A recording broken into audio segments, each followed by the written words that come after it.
følt mig så alene, så lang tid med hende. Har druknet mit begær i blå kings og rødvin. Og i private night med Saturdays by your side på repeat. Hende og jeg, måske skulle en af os bare trykke delete. Jeg har virkelig prøvet alt for at vi kunne forblive. Jeg kan ikke mere nu, jeg smadret indeni.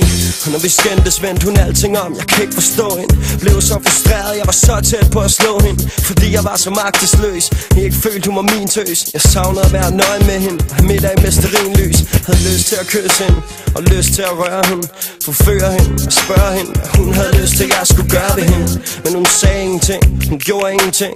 Følte jeg gav hende så meget, hun gav mig så lidt igen. Jeg har sagt til hende, det ikke kan blive ved sådan her. Jeg er alt for ung nu, jeg kan ikke leve sådan her.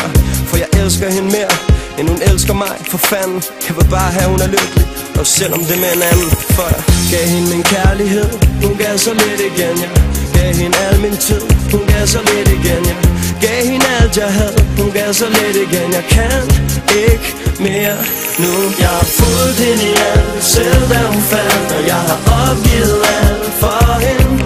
Men jeg elsker hende mere, end hun elsker mig. Jeg bliver nødt til at gå fra hende.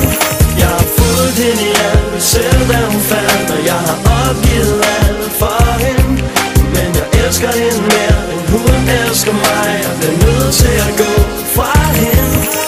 Hvad ved jeg egentlig om at elske? Hvad fanden har jeg at sige? Jeg ved bare, der var noget helt specielt ved den her pige. Noget der fik mig til at gøre ting, jeg aldrig havde troet, jeg skulle gøre.